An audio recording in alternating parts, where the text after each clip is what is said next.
फिर वो अगले दिन भी करता है, फिर उससे अगले दिन भी करता है।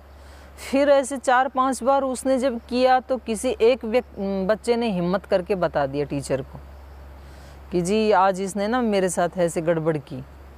तो फिर वो दूसरा, जी इसने परसों मेरे साथ भी ऐसे किया था। फिर वो जी इसने ऐसे भी किया था। तो उसको लगता है कि मतलब इनको सबको आज ही बोलना था क्या, सारे इकट्ठे होके आज ही दंड दिलवाएंगे क्या, क्योंकि वो ऐड हो गए सारे कर्म। तो इसको हम कहते हैं भाग्य, इसी को हम कहते हैं कर्माशय, इसी को हम कहते हैं पीछे के संस्कारों का प्रवाह। तो जो आपने ये सुना होगा कि भाई सब कुछ तय है पीछे से, उसमें कोई चेंज नहीं हो सकता, वो बात भी बिल्कुल सत्य है। क्योंकि जो जो हमारे संस्कार हैं वो वैसा होना ही है, उसको कोई चेंज नहीं कर सकता है। और जो आपने ये सुना कि हम उसको पूरा का पूरा चेंज कर सकते हैं, वो भी सत्य है। क्योंकि वो जो भाग्य, उसमें अगर हमने अब कोई पुरुषार्थ नहीं किया तो जैसा मिलना था वो मिलेगा ही, उसको कोई रोक नहीं सकता। पर आज यदि हमने मेहनत की, क्योंकि भाग्य बनाया किसने था, हमने ही बनाया है, तो चेंज कौन कर सकता है, हम ही कर सकते हैं। इसलिए ज्योतिषी कभी किसी के ग्रह और भाग्य चेंज नहीं करते, भाग्य व्यक्ति खुद चेंज करता है। अब आप 2-3 दिन से ये कर्म और कर्म फल के बारे में चर्चा कर रहे हैं, और आपने ये भी देखा, कल कुछ भाइयों ने अपने अनुभव बताए, हम भी देख रहे हैं कि आप उन्हीं कामों को ज़्यादा अच्छे से कर रहे हैं और ज़्यादा पवित्रता से और श्रद्धा से कर रहे हैं। तो उसका थोड़ा फल तो अभी मिल रहा है, मन को प्रसन्नता मिल रही है, और थोड़े उसके संस्कार बन रहे हैं। यही प्रश्न अर्जुन ने पूछा भगवान कृष्ण से कि आप हमारे को ऐसे कर्म करने की प्रेरणा दे रहे हैं कि युद्ध को भी पूजा ही मान ले, तू भक्ति ही मान ले और युद्ध कर, और हम इस आध्यात्मिक मार्ग में चलें, और पता चले कि भाई हम इतना तो कर नहीं पाए, राग द्वेष हटा नहीं पाए, तो कहीं ऐसा ना हो जाए कि ना हम इधर के रहें ना इधर के रहें, ना संसार के काम के रहें ना भगवान के काम के रहें, दुविधा में दोनों गए, माया मिली ना राम, ऐसी स्थिति ना हो जाए कहीं हमारी।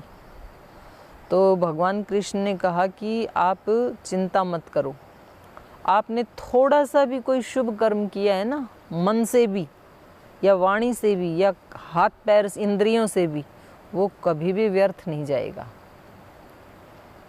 भले ही आप वहाँ लक्ष्य तक पहुँचें या ना पहुँचें, लक्ष्य तक तो कोई बिरले पहुँचते हैं, लेकिन जितनी यात्रा आपने तय कर ली उतनी सदा सदा के लिए कर ली, फिर उसमें वापस नहीं आना पड़ेगा आपको।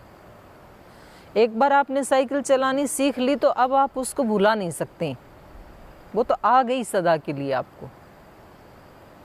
एक बार आपको कोई हारमोनियम बजाना आ गया तो आ गया, अब उसको थोड़ी भूल सकते हैं।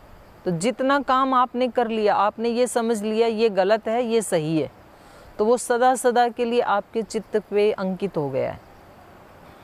तो हम भाग्य बनाते समय जागरूक होते नहीं हैं, और फल आते समय हम जागरूक होते हैं कि ये कैसे आ गया जीवन में। और ये कहते हैं कि तुम फल की चिंता ही मत करो, तुम अपना भाग्य हर पल बना रहे हो, प्रति पल अपना भाग्य अपने हाथों से लिख रहे हो। तुम जिस भाव से काम कर रहे हो और जिस श्रद्धा से कर रहे हो, भक्ति से कर रहे हो या घृणा से कर रहे हो या द्वेष से कर रहे हो, कैसा विचार चल रहा है, वो तुम लिख रहे हो अपने भाग्य को, और वैसा ही आपको करना पड़ेगा। वो करवा देंगे संस्कार आपसे। तो कई बार व्यक्ति बोलते हैं ना, जी मैं तो करना नहीं चाहता हूँ, लेकिन बस रहा ही नहीं जाता है उसके बिना, मौके पे आके वो ही हो जाता है मेरे से। तो ये कौन करवा देता है? हमारे संस्कार। और आज यदि हम जागरूक हों तो कोई बात नहीं। फिर आप ये भी प्रश्न आते हैं लोगों के, बोले जी वो हमने कोशिश की लेकिन कभी कभी तो हम उसको कर पाते हैं, फिर कभी कभी वो छूट जाता है। तो कोई बात नहीं, छूट जाता है तो फिर दोबारा लगेंगे उसी में। तो बार बार करना है, कभी उसमें हताश या निराश नहीं होना। तो ये दोनों ही आपने पूछा कि भाई पहले से ही तय है वैसा करना या आज भी उसको चेंज कर सकते हैं। तो आत्मा से ज़्यादा शक्ति तो किसी में है नहीं, इंद्रियों में, या आत्मा सबसे ज़्यादा बलवान है। आपने कहानी सुनी होगी सत्यवान सावित्री की। तो सावित्री ने एक बार चयन कर लिया सत्यवान का, और उसके बाद उसको पता चलता है नारद जी से कि इसकी सत्यवान की नियति तो ऐसी है कि 1 साल के बाद ये मृत्यु को प्राप्त हो जाएगा। तो सावित्री ने कहा ठीक है, उस नियति को मैं स्वीकार करती हूँ, लेकिन मैं भी तो एक आत्मा हूँ, उस नियति को चेंज करने की शक्ति मेरे अंदर है। तो वो घबराती नहीं है, बल्कि वो 1 साल तक तपस्या करने लग जाती है। अगर कोई सामान्य महिला होती तो वो रोजाना रो रो करके और 1 साल से पहले ही वो खुद ही मर जाती शायद, डिप्रेशन में आके, या पूरे परिवार को डिप्रेस करके रख देती। लेकिन उसने किसी को नहीं बताया, पूरे दिन भर अपनी सेवा करके, और वो रात को बैठती थी ध्यान में, और रात को उसने इतनी शक्तियाँ प्राप्त की फिर कि मतलब उसने मृत्यु को भी हरा दिया, चेंज कर दिया उस नियति को। और ऐसे एक उदाहरण नहीं, बहुत सारे उदाहरण हैं। तो जो नचिकेता का उदाहरण हम देखते हैं, तो जब आत्मा की जो शक्तियाँ हैं ना, वो बहुत महान हैं। आत्मा जब एक बार ठान लेता है कि मुझे ऐसे करना है, तो वो किसी भी चीज़ को बदल सकता है। अगर ये बदला ना जा सके तो फिर ये सारे शास्त्र बेकार, क्योंकि ये बात करते हैं कि आदमी ऊंचा उठ सकता है, वो मोक्ष को प्राप्त कर सकता है, आनंद को प्राप्त कर सकता है। अगर पीछे वाले संस्कार ऐसा ना करने दें तो फिर इनका फ़ायदा क्या? तो सारे शास्त्र ही व्यर्थ हो जाएं अगर हम चेंज ना कर। और फिर तो एक व्यक्ति भी मोक्ष को प्राप्त ना करे, फिर तो एक व्यक्ति भी योगी नहीं बन पाएगा। तो ये कोई भी व्यक्ति किसी भी समय अपने किसी भी संस्कार को बदल सकता है। और ऐसे चमत्कार देखे भी गए हैं कि व्यक्ति का पहला जीवन जो है वो बिल्कुल ही अस्त व्यस्त था। आप बहुत पुराने इतिहास की बात छोड़ो, स्वामी श्रद्धानंद जी का जीवन बिल्कुल अस्त व्यस्त था, महात्मा गांधी का जीवन बिल्कुल अस्त व्यस्त था, लेकिन जिस दिन से उन्होंने यू टर्न लिया पूरा ही चेंज हो गया। कोई भी व्यक्ति कर लेता है।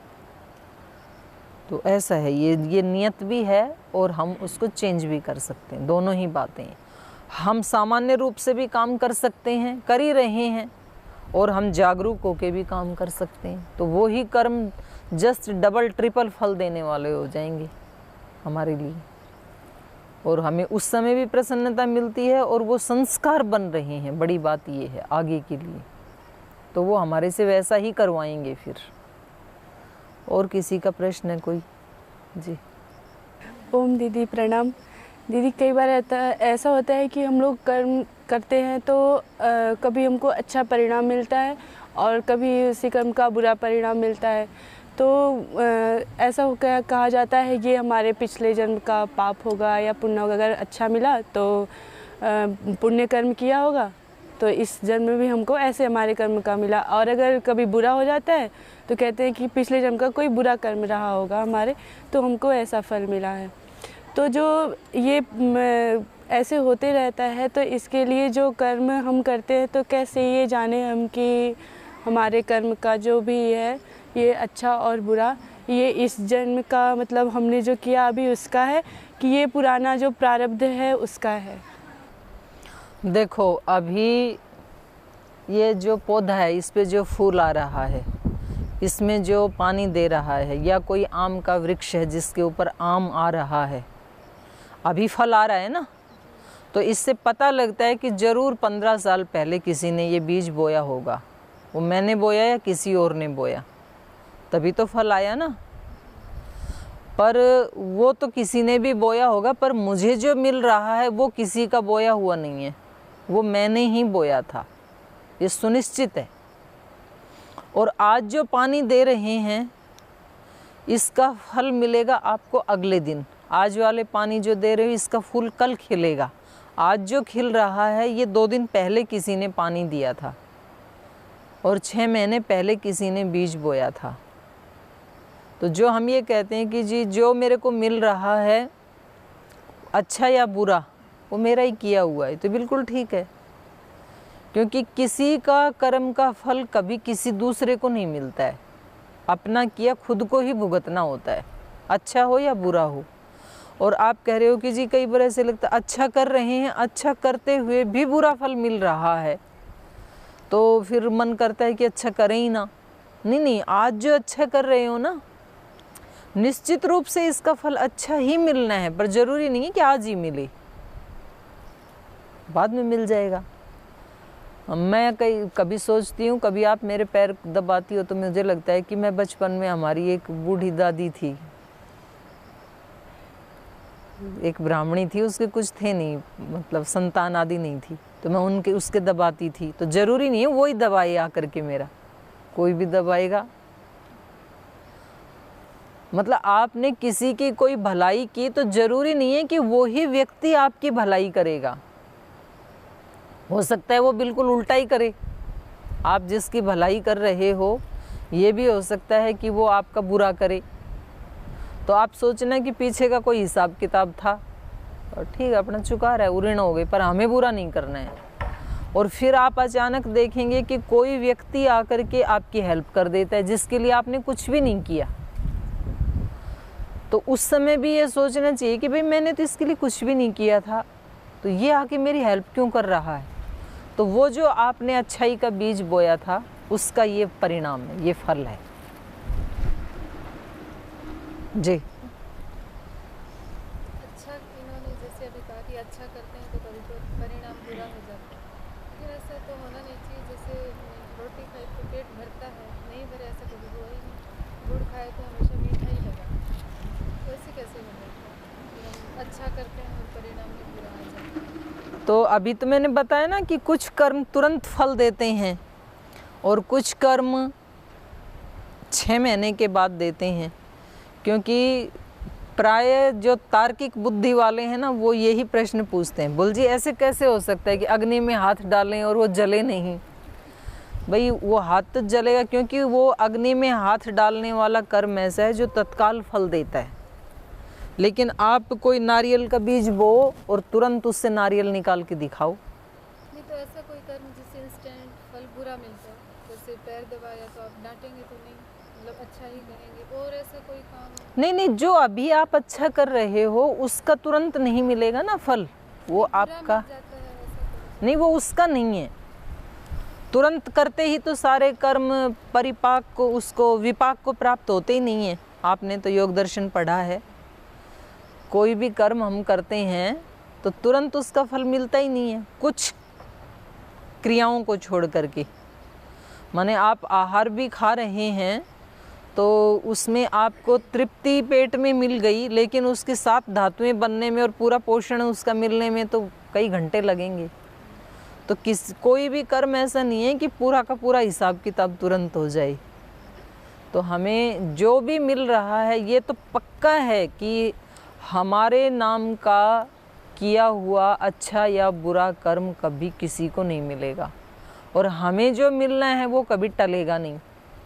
आप 7 समुद्र के अंदर चले जाओ, कर्म आपके पीछे जाएगा। तो ये महाभारत में भी आया है। तो जैसे बछड़ा अपनी माँ के पीछे पीछे जाता है ना, ऐसे कर्म हमारे पीछे पीछे आते हैं, हमारे कर्म के फल। हम टल नहीं सकते हैं। लोग भागते ज़रूर हैं, संसार छोड़ के भी भागते हैं, इसलिए संसार से डर करके जो भागे हैं, संसार से भागे फिरते हो भगवान को कैसे पाओगे, एक प्रार्थना है। डर के भागने वाला कभी नहीं पा सकता है, मुकाबला करने वाला पा सकता है।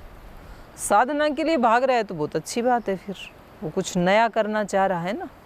पर अगर कोई व्यक्ति किसी से परेशान होकर के भाग रहा है, यहाँ तो सब शोर होता है, यहाँ तो इन्वायरमेंट अच्छा नहीं है, यहाँ तो सब झगड़ा करते हैं, तो मैं कहीं ऐसे स्थान पे चलता हूँ, तो वो थोड़े दिन में उस स्थान पे भी वैसा ही इन्वायरमेंट बना ही लेगा अपने आसपास, क्योंकि उन लोगों को तो छोड़ आए, अपने संस्कार तो नहीं छोड़ के आए ना आप। तो वो कवि कहानी सुनाते थे कि एक जो है ना, वो कौवा बड़ा नाराज होके गांव छोड़ के जा रहा था। तो वो जब गांव से बाहर निकला तो कोयल मिल गई। तो कोयल ने पूछा कि कौवा भैया आज कहाँ जा रहे हो? बोल तेरे को नहीं पता, मैं ये शहर ही छोड़ के जा रहा हूँ, यहाँ के सब लोग बड़े बेकार हैं, जिसको देखो मेरे को पत्थर मारते रहते हैं और आपकी सब प्रशंसा करते रहते हैं। तो यहाँ के लोग अच्छे नहीं हैं, मैं किसी ऐसे स्थान पे जाऊँगा जो मेरी भी प्रशंसा किया करें, यहाँ तो सब आपके पक्ष में हो रखे हैं। तो उसने कहा अच्छा चले जाना, ये बताओ आपने काऊ काऊ करना छोड़ा है कि नहीं? बोले उसको कैसे छोड़ सकता हूँ, वो तो मेरा स्वभाव ही है।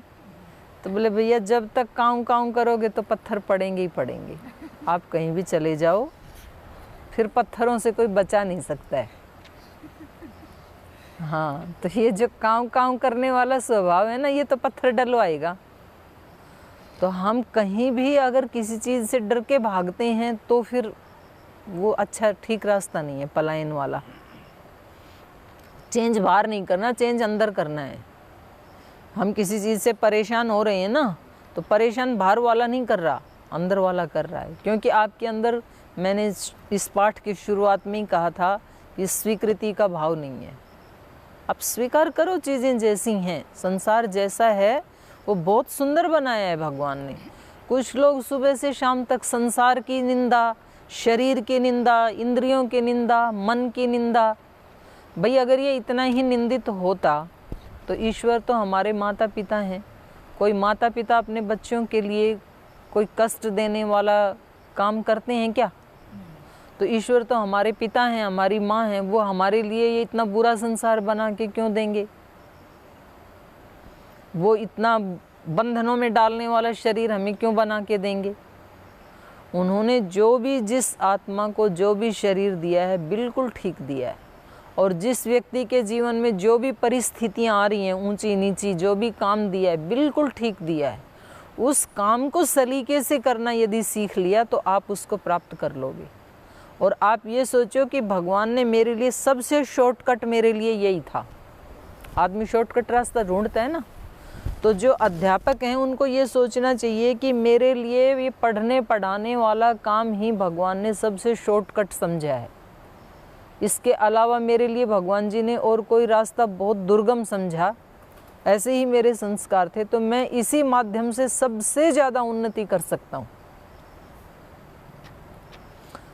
जो माली का काम करते हैं, जो किचन का काम करते हैं, जो सफाई का काम करते हैं, जो कैमरामैन है, इनको ये सोचना चाहिए कि हमारे लिए सबसे उत्तम कर्म यही था। भगवान को प्राप्त करने का सबसे बढ़िया रास्ता, बेटर रास्ता यही है। इससे बेटर कोई हो ही नहीं सकता था। और उसमें फिर अपने पूरे मनोयोग से व्यक्ति लग जाए, पूरा आनंद ले उसमें, तो वो वहीं प्राप्त कर लेता है। तो क्या ऐसे नहीं हुआ देश में कि झाड़ू लगाने वालों ने भी भगवान को प्राप्त कर लिया? शबरी तो झाड़ू ही लगाती थी। क्या ऐसे नहीं हुआ कि जूते बनाने वालों ने भी प्राप्त कर लिया? रैदास तो बैठ के जूते बनाते थे। और ये सांख्य दर्शन में भी आता है उदाहरण, ईशुकारवन नैक चित्त से समाधि आनी। वो बैठ के अपने बाण बनाता रहता था वहाँ किनारे पे, और पूरी एकाग्रता से उसको बनाता था। तो फिर किसी ने आके पूछा कि भाई यहाँ से एक राजा की पूरी वो फौज चली गई, तो किस दिशा में गई? बोले मुझे तो नहीं पता, मैं तो अपने काम में व्यस्त था। बोलो बिंदु जी, पूरी सेना चली गई। आप कह रहे हो कि बच्चे शोर करते हैं तो ध्यान टूटता है, मतलब उसका ध्यान टूटा ही नहीं, वो अपने बाण बनाने में लगा हुआ है, इतना तल्लीन है अपने काम में। एक वणिक हुए हैं व्यापारी, तुलाधार, तो अपनी दुकान पे बैठ करके और जो सामान देते थे, तो वो जो तराजू में एक वो होती है ना तार बीच में, तो बस उनकी दृष्टि हमेशा उसके ऊपर रहती थी। तो उनकी एकाग्रता की थोड़ा भी सामान ये इधर या उधर नहीं होनी चाहिए, वो सोई बीच में है, इसका मतलब तोल ठीक है, इधर उधर है तो ठीक नहीं है। तो एक बार उनकी दुकान पे एक बहुत बड़े ऋषि आए, जाजली मुनि। तो उन्होंने बड़ी, उसकी दुकान पे पंक्ति लगी रहती थी, क्योंकि जो ऐसे ईमानदार लोग होते हैं ना, तो लोग अपने बच्चों को भी भेज देते हैं, बोले आप वहाँ से सामान ले आओ, वहाँ से बिल्कुल ठीक आएगा, कोई बेईमानी नहीं होगी, कोई कम ज़्यादा नहीं होगा। तो सबसे ज़्यादा ग्राहक उसके पास आते थे। लोग कहते हैं ना कि जी ईमानदारी को कोई पूछता नहीं है, ऐसी बात नहीं है बिल्कुल भी। ईमानदारी की बहुत वैल्यू है, पर व्यक्ति बने तो, व्यक्ति तो 2 कदम चल के ही फिर उसका फल चाहता है। तो वो थोड़ा लाइन तोड़ करके आगे आने लगे जाजली मुनि। तो दूसरे लोगों ने शोर मचाया कि बाबा जी पंक्ति में आओ। अरे बोले तुम्हें पता भी है ये कौन व्यक्ति है? तो उधर से तुलाधार को सुनाई दे गए, वो पंक्ति तोड़ के आ रहा था। तो तुलाधार ने कहा महाराज जी लाइन में आओ। अरे बोले मूर्ख, तेरे को पता है तेरी दुकान पे कौन आया है? त्रिकाल दृष्टा जाजली मुनि। तो बोले महाराज जी ये वो बगुले नहीं हैं जिनको आप शाप दे दोगे और वो नीचे जल के गिर जाएंगे। वो क्योंकि तपस्या कर रहे थे हिमालय में और उनकी जटाओं में बगुलों ने बच्चे दे दिए थे, और वो बच्चे जब उड़ने लगे तब उनकी समाधि टूटी। तो उनको बड़ा गुस्सा आया जाजली मुनि को। अरे बोले तुमने इतनी धृष्टता कि मेरी जटाओं में तुमने बच्चे दे दिए, अभी तुम भस्म होके नीचे गिर जाओ। बगुलों के बच्चे नीचे गिरे और भस्म हो गई।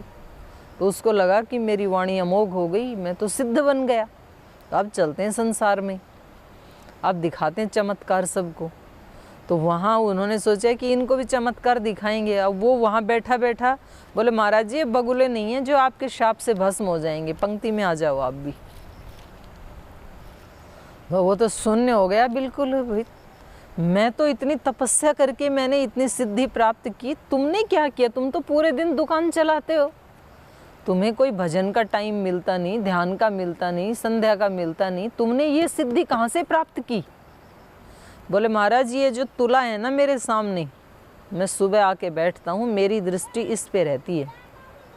तो मैंने अपने काम में आज तक किसी को कोई बुरी चीज़ नहीं दी, किसी को कम तोल के नहीं दिया, और मेरे चित्त की एकाग्रता बनी रहती है अपने इस काम में। तो किसी भी काम को करते हुए व्यक्ति अगर उसका मन एकाग्र है, भगवान में लगा हुआ है और अपने काम को पूरी ईमानदारी से यदि वो करता है, उसके जैसा सौभाग्यशाली कोई नहीं है, और वो ही रास्ता है उसके लिए, और कोई रास्ता नहीं है। तो हम एक प्रार्थना भी करते हैं, जो चाहे जिस पथ से आए साधक केंद्र बिंदु पहुँचेगा, देश जगेगा। किसी भी पथ से आए, हम ज्ञान के पथ से आए, भक्ति के आए, कर्म योग के पथ से आए, सत्य तो वही है, मिलेगा वही, और वो अपने अंदर ही है। कल मेरे को एक स्वामी जी बता रहे थे, कर्नाटक के हैं स्वामी जी, पूज्य स्वामी ब्रह्मदेव जी महाराज। तो वो बता रहे थे कि यदि व्यक्ति ने अपने अंदर उसको महसूस कर लिया ना, तो फिर वो सब जीवों में, सब मनुष्यों में नहीं, प्राणियों में भी उसको महसूस कर लेगा। तो आपने नामदेव जी, ज्ञानदेव जी की कहानियाँ सुनी ना कि कुत्ता रोटी लेके जा रहा है और वो कह रहे हैं कि चुपड़ के तो वो घी लेके पीछे दौड़ रहे हैं कि रुखी क्यों खा रहे हो। तो उनको वहाँ भी मतलब भगवान दिखाई दे रहा है। जैसे हमने एक समुद्र में खारी पानी को पता लग गया हमें कि ये समुद्र है, ये इसका टेस्ट है। तो आप कितने भी दुनिया के समुद्र देखो, पानी एक ही जैसा है ना, वही पानी है। तो ऐसे जिसने अपने अंदर अपनी आत्मा को जान लिया कि मैं क्या हूँ, तो सब में उसी को जानेगा, फिर वो विचलित नहीं होगा। पर उसको जाने कैसे, उसका यही तरीका है जो आपको कल भी बताया, जो हम 4-5 दिन से चर्चा कर रहे हैं ना। तो हम कोई भी काम करते हुए 5 सेकंड के लिए अपने आप को अलग कर लें कि मैं देख रहा हूँ इस काम। जैसे हम दूसरे को देखते हैं, जिस समय आप खाना खा रहे हैं तो एक खाना खाने वाला और एक उस खाने वाले को देखने वाला, दोनों आपके अंदर ही हैं। बस इतने से ही घटना घट जाएगी। सफाई कर रहे हैं तो एक सफाई करने वाला, एक सफाई करते हुए को देखने वाला, बस इतना ही काफ़ी है। तो एक इसी को मतलब शास्त्रों में तो दृष्टा भाव, दृश्य भाव, तो शब्दों में नहीं उलझना, अपने को वो काम कर लेना है। तो गांव में पुरानी कहावत ऐसे बोलते थे, बोले भैया आपको आम खाने के पेड़ गिनने, आम खाने हैं, हमने खा लो, ठीक है, पेड़ का क्या गिनना है कि कितने पेड़ से टूट के आए हैं। तो हमें शास्त्र यदि पूरे पढ़ने को ना मिले तो कोई बात नहीं है, शास्त्र के मर्म को जान लिया ना हमने। शास्त्र तो इतने हैं कि सारा जीवन भी लग जाए तो भी ऐसे समझ लो कि कण भर भी हमने नहीं पढ़ा, इतना ज्ञान है भगवान का। लेकिन वहीं सांख्य दर्शन में भी एक सूत्र आता है, सारा दानम षटपदवत, सार सार का आदान कर लेना चाहिए, इकट्ठा कर लेना चाहिए। जैसे भंवरा करता है, भंवरा फूल से वो ले लेता है या मधुमक्खी ले लेती है, भंवरा भी ले लेता है, मधुमक्खी भी ले ली, उसकी कोई हानि नहीं करता है। तो सार को ले लो, बाकी संसार जैसे चल रहा है चल नहीं दो। तो अपने को ज़्यादा चिंता करने की ज़रूरत नहीं। जिस संसार में तो आजकल तो ये हो रहा है, कहाँ भलाई का ज़माना रह गया। आप कौन से अच्छे काम करने की शिक्षा दे रहे हो। सारी दुनिया तो आज पता नहीं कहाँ बिगड़ रही है, उनके साथ तो वैसा ही करना पड़ता है। हम घर गृहस्थी लोग हैं, ये सारी बातें करने की ज़रूरत नहीं है। हम जो कर रहे हैं, हम अपने काम को अच्छा कर लें। तो हमने अपना आप को तो सुधार ही लिया, और इस पूरी दुनिया को, पूरे ब्रह्मांड को सुधारने में भी हमने सहयोग दिया। और फिर वो भी तो कोई शक्ति है, ईश्वर भी तो एक शक्ति है, ऐसी बात नहीं है। हम एक कदम आगे बढ़ाते हैं तो वो 4 कदम आगे बढ़ता है हमारी तरफ, आशीर्वाद मिलता है। लोहे को चुंबक खींच लेता है। लोहा चुंबक यदि यहाँ है तो लोहा यहाँ तक तो आए। अब लोहा है ही वहाँ पे 3री मंजिल पे, तो कहाँ खींचेगा। अगर वो यहाँ तक आ गया ना तो फिर ये खींच लेगा। तो हम थोड़ा सा अपने अंदर जाएं तो फिर तो परमात्मा भी तो कोई शक्ति है, वो भी देख लेता है इस व्यक्ति की इंटेंशन कैसी है। ये सच्चा आदमी है, ये बड़ा ईमानदारी से अपना काम कर रहा है। इसलिए आपने कितने संतों की कहानियाँ देखी, कितने लोगों ने उनके जीवन में अड़ंगा डालने की कोशिश की, बाधाएं डालने की कोशिश की, लेकिन ईश्वर भी तो कोई शक्ति है। वो अपनी ईमानदारी से लगे रहते हैं, ईश्वर उन बाधाओं को हटा डालते हैं। नहीं तो यहाँ पर, और ठीक है, वो बाधा डालने वाले भी भगवान ने नियुक्त किए होंगे हमारी उसकी परीक्षा लेने के लिए कि कितना सच्चा है। हमें तो ऐसे ही सोचना चाहिए, बाकी उसका हिसाब किताब उसके साथ, उस पर छोड़ दो। तो हमें ये, मैं सोच रही थी कि आज 3रा और 4था अध्याय जो है गीता का पूरा करके कल इसके जो श्लोक हैं ये भी एक बार पढ़ेंगे। आपको टाइम मिलेगा तो फिर आप उसमें अर्थ भी पढ़ना। तो इसको कर्म योग को हमने अभी 4-5 दिन चर्चा की। इसके बाद हम चर्चा करेंगे गीता के 18वें अध्याय की, क्योंकि 18वां अध्याय पूरी गीता का सार है। तो हम सार को ले लेते हैं, क्योंकि पूरी गीता पढ़ने के लिए तो फिर वर्ष भर चाहिए। तो तब तक तो हमारे में से कोई पंछी इधर उधर उड़ जाएगा, तो सारे रहेंगे नहीं साथ। तो हम सार पढ़ लेते हैं। तो 18वां अध्याय हम शुरू करेंगे कल से। और इसके अतिरिक्त भी कोई बात नहीं है, मुझे मतलब ये पारायण करवाने की चिंता नहीं है कि हम इसको पूरा करें तो हम इसको कर भी सकते हैं। ऐसे तो मैं आपको 8 ही दिन में पूरी गीता फटाफट पढ़ा सकती हूँ, पर वो हमारा उद्देश्य नहीं है। हमारा उद्देश्य तो ये है कि हम अपने जीवन में कैसे, उन्हीं कर्मों में कैसे श्रेष्ठता लाएं, क्योंकि वो हमारी शाश्वत संपत्ति है। हम अपना भाग्य लिखते हैं रोज़ अपने हाथों से, तो कोई आदमी अपना भाग्य बुरा लिखेगा क्या? सब अच्छा ही लिखना चाहते हैं, पर वो अच्छा लिखा कैसे जाएगा? अच्छे कर्म करके। जिस भावना से हम कर्म करते हैं वो हमारा भाग्य बन रहा है। हम तो छोटे थे तो हमारी माताजी बोलती थी, हमें बड़ा आलस से आता था काम करने में। माताजी खाना बनाती तो बोलती कि अभी वहाँ से चिमटा ला के देना, अभी वहाँ से कपड़ा ला के देना, अभी वहाँ से फूकनी ला के देना। मैं कहती माताजी आप लिस्ट बना लो। एक चीज़ पकड़ा के थोड़ी देर बैठते, फिर बोलते वो लेके आना। तो मैंने कहा आप एक ही बार लिस्ट बना दो क्या क्या मंगवाना है आपको। तो माताजी कहती थी बेटा आलस से नहीं करना चाहिए, जहाँ काम वहाँ कर्म, ऐसे बोलती। जितना हम काम करते हैं उतना हमारा कर्म बन रहा है। तो तब तो समझ में नहीं आता था, लेकिन आज समझ में आता है। तो कभी भी आपको कोई ओवर ड्यूटी करनी हो, ज़्यादा काम करना हो, तो आप ये समझ लेना कि आप अपना भाग्य बना रहे हैं। दूसरे आपको ओवर टाइम का ओवर सैलरी दें या ना दें, पर उसके खाते में लिखा जा रहा है। कोई दूसरा आपको देखे या ना देखे, वो देख रहा है, और आप खुद देख रहे हैं अपने आप को। तो इतना पर्याप्त है। तो आज की चर्चा को यहीं विराम देते हैं। शेष मेरा दोस्त आया था, दोनों हम साथ ही पढ़ते थे, और उसकी शादी हो गई मेरे से पहले, और उसके साथ ये हादसा हो गया। मतलब शादी हुई, दुल्हन आ गई घर, आने के बाद अगले दिन ही वो लड़का गुजर गया। तो गुजरने के बाद फिर वहाँ के आदमी औरतें कहने लगी ये कलंकित है। हमने कहा कि ये क्यों कलंकित है, क्या तुम्हें पता था कि दुल्हन आएगी घर और अगले दिन उसकी मौत हो जाएगी? गांव में इतने बड़े बड़े आदमी वे भी कह रहे हैं कि ये भी कलंकित है, ये वो है वो है। मैंने कहा कि कैसे है ये और कैसे होया, ये तुम्हें पता था कि ये अगले दिन मरेगा? ये उस दिन ऐसे भी तो कह दिया पता जाता है कि भाई इसके कारण ऐसे हुआ, तो इस पे कल चर्चा कर लेंगे, आज का टाइम पूरा हो गया बिल्कुल ठीक है। तो कल इस पे ये करेंगे। कहा कि मतलब ऐसा नहीं है, ये तुम्हारी सोच गलत है, तुम इस बात को मानो या ना मानो, लेकिन मैं तो मानता हूँ। जी जी क्योंकि अगर हमें पता लग जाए कि यहाँ से चल के एक कदम खाएंगे तो आदमी सतर्क हो जाएगा पहले। जी जी। तो इस पे हम कल चर्चा करेंगे, आज की चर्चा को यहाँ विराम देते हैं। ओम